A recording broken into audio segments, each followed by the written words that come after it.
더 중요하다고 말입니다. 이 아침에 한번 생각해 봅시다. 하나님이 내 편이지 않으신 적이 있습니까? 단 한 번도 없습니다. 하나님은 언제나 내 편이셨습니다. 다만 내가 하나님 편에 서지 못했을 뿐입니다. 오늘 그 책임도 통감합니다. 그러면서 여러분, 우리 자신에게 질문해 봅시다. 나는 지금 하나님 편에 서 있는가? 나는 과연 하나님이 함께 하실 만한 사람인가? 이 질문에 그렇다는 대답을 할 수 있을 때 교회는 반드시 부흥을 경험하게 될 것입니다. 그렇다면 생각해 봅시다.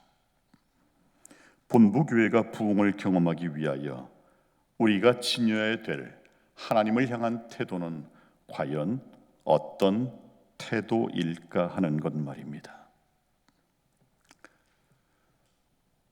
우선 우리가 명확히 해야 될 사실은 부흥은 초대교회의 전유물이 아니라고 하는 사실입니다.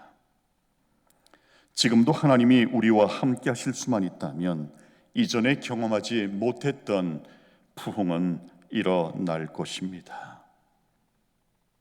우리가 하나님을 향하여 나 자신이 취해야 될 태도가 있다면 그것은 바로 전적인 굴복입니다.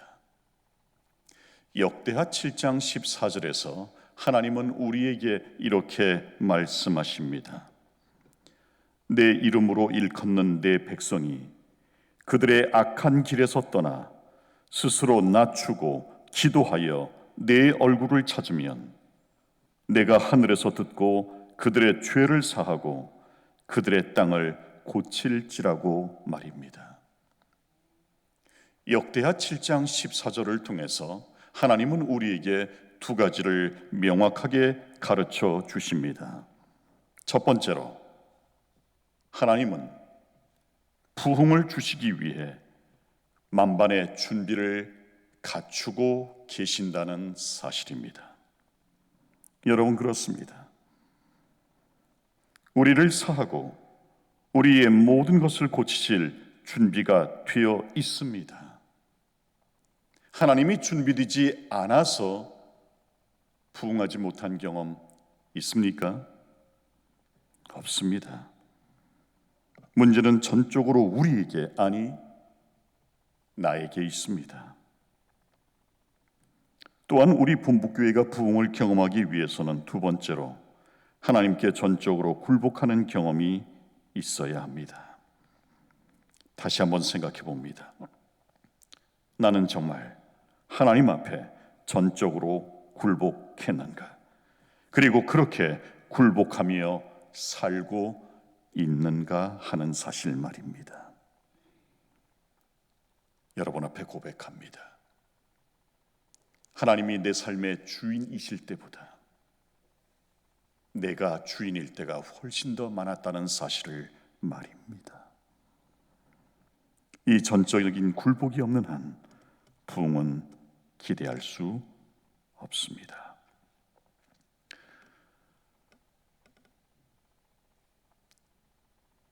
여러분, 기독교가 대한민국에 처음 들어왔을 당시만 해도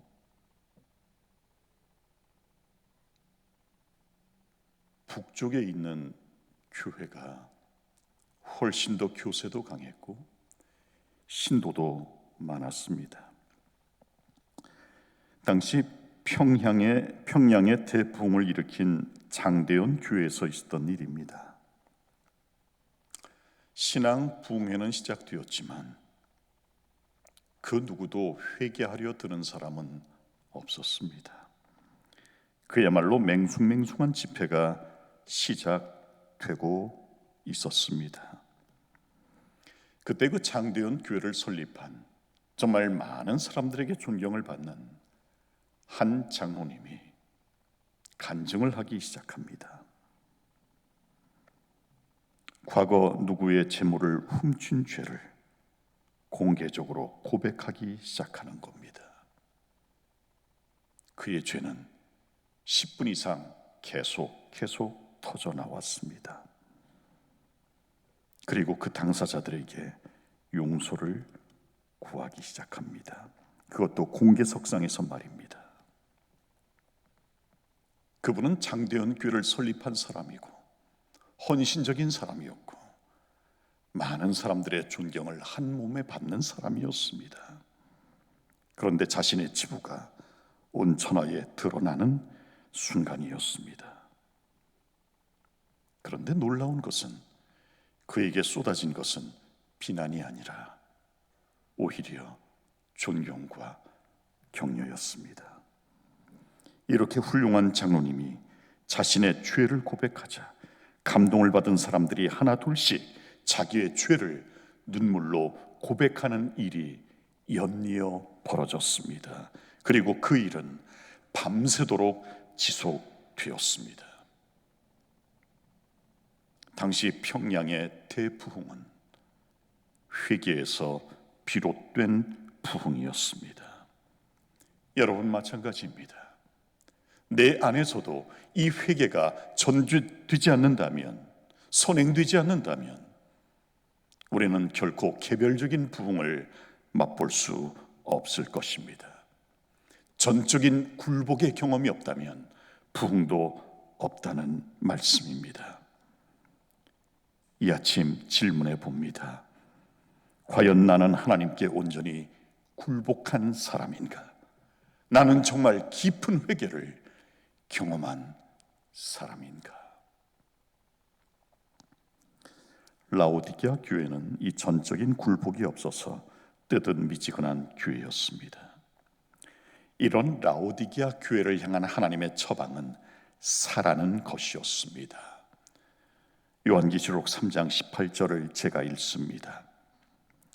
내가 너를 권하노니 내게서 불로 연단한 금을 사서 부유하게 하고 흰옷을 사서 입어 벌거벗은 수치를 보이지 않게 하고 안약을 사서 눈에 발라 보게 하라.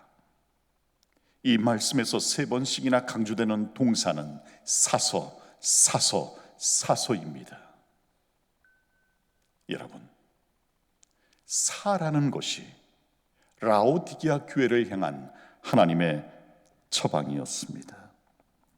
여기서 산다는 말은 돈을 주고 무엇을 구매한다는 뜻이 아닙니다. 왜냐하면 이사야 55장 1절은 우리에게 이렇게 말씀하고 있기 때문입니다. 이사야 55장 1절 말씀 우리 함께 읽어봅시다. 시작. 너희 목마른 자들아 물로 나아오라. 돈 없는 자도 오라. 너희는 와서 사먹되 돈 없이 값 없이 와서 포도주와 젖을 사라 말씀하셨습니다. 하나님께서 우리에게 사라고 말씀하실 때 그것은 돈을 주고 구입하라는 말이 결코 아닙니다. 여러분, 공짜로 값진 것을 나누어 주신다고 할 때에 필요한 것은 오직 믿음 하나면 되는 겁니다. 돈 없어도 재물 없어도 공짜라는 사실만 믿으면 값진 것 받을 수 있습니다. 따라서 하나님께서 사라 말씀하실 때 산다는 말은 전적으로 하나님을 의지하고 믿으라는 말씀인 것입니다. 왜냐하면 나에게는 그것을 살 만한 재화, 돈이 없기 때문입니다. 가진 것이 없는 사람이 그것을 얻을 수 있는 방법은 값없이 사라는 하나님의 음성을 전적으로 믿고 받아들일 때 가능합니다. 본부가족 여러분, 이 아침 값없이 사라는 하나님의 초청에 응답하시기를 바랍니다. 온전히 하나님만 믿고 나아가시는 저와 여러분 되시기를 바랍니다. 그렇다면 본부교회의 부흥을 위하여 우리가 해야 될 일 2가지는 과연 무엇일까요? 첫 번째는 기도하는 것이고, 두 번째는 하나님의 약속을 주장하는 것입니다. 초대교회를 생각해 봅니다. 초대교회는 10일 동안 합심하여 기도하면서 예수님의 약속을 붙잡은 결과로 오순절을 경험하였습니다. 성령 충만, 성령의 침례를 경험했습니다. 하나님의 약속을 붙잡고 합심하여 기도하면 부흥은 찾아옵니다. 하나님은 어떠한 분이십니까? 하나님은 미쁘신 분입니다. 미쁘다는 말은 신실하고 신뢰할 만한 분이라는 의미입니다. 하나님은 바로 미쁘신 분이시기에 약속한 것은 반드시 이루십니다. 우리가 재림을 기다릴 수 있는 것은 하나님께서 약속하신 일이기 때문입니다. 그러므로 우리는 기다릴 때 하나님의 약속을 주장하며 기다립니다. 새벽기도의 용사들에게 한번 여쭙습니다. 우리가 왜 기도해야 될까요?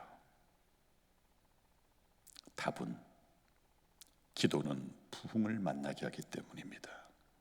한번 따라해 볼까요? 기도는 부흥을 만나게 한다. 이 말씀은 탈봇 대학 정문에 기록된 문구입니다. 여기서 기도는 그냥 기도가 아니라 간절한 기도입니다. 마음을 다해 드리는 절박한 기도는 반드시 부흥을 만나게 합니다. 여러분, 일본의 전통 악기 가운데 샤미센이라고 하는 악기가 있습니다.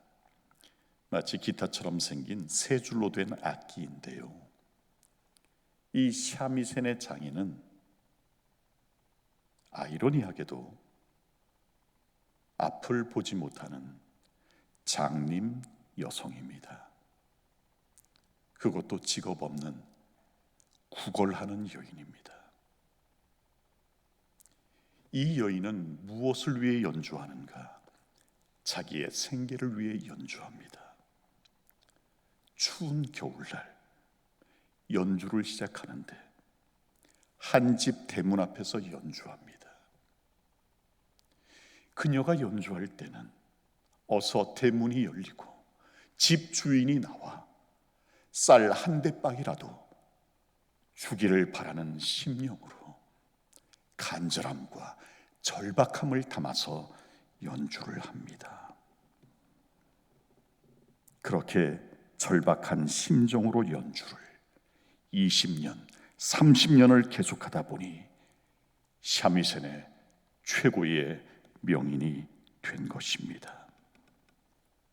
사랑하는 새벽기도의 용사 여러분, 오늘날 우리가 하나님께 드리는 기도가 샤미센을 연주했던 이 여인이 연주했던 절박한 심정으로 기도할 수만 있다면 우리도 기도의 명인이 될 수 있지 않을까요? 우리가 이 여인처럼 간절하고 절박한 기도를 드릴 수 있다면 우리의 기도에 하나님의 능력과 권세가 나타나지 않을까요? 오늘 이 시간 우리 자신과 교회를 위하여 드리는 우리의 기도에 간절함과 절박함이 포함되기를 축복합니다. 내가 드리는 기도가 간절한 기도, 절박한 기도가 될 수 있기를 축복하면서 오늘 말씀 마칩니다. 기도합시다. 사랑과 자비가 많으신 우리들의 아버지, 이 아침 우리가 드리는 기도가 간절한 기도, 절박함에서 나오는 기도가 될 수 있도록 인도하시고 깊은 회개에서 비롯되는 기도가 될 수 있도록 인도해 주시옵시기를 사랑과 자비가 많으신 예수님의 이름으로 간절히 기도하옵나이다. 아멘. 기도의 제목 소개해 올립니다. 본목교회 모든 성도님들이 날마다 성령의 침례를 받음으로 교회와 가정이 영적 부흥을 경험하도록 기도해 주시기 바랍니다. 나의 모든 것을 하나님께 의탁함으로 진정한 삶을 살도록 기도해 주시기 바랍니다. 오늘은 특별히 각 구역의 반장님들과 교사들을 위하여 기도하겠습니다. 다음 세대의 주역인 청년들이 영적으로 성숙하고 세상 속에서 아름다운 빛이 될 수 있도록 기도해 주시기 바랍니다.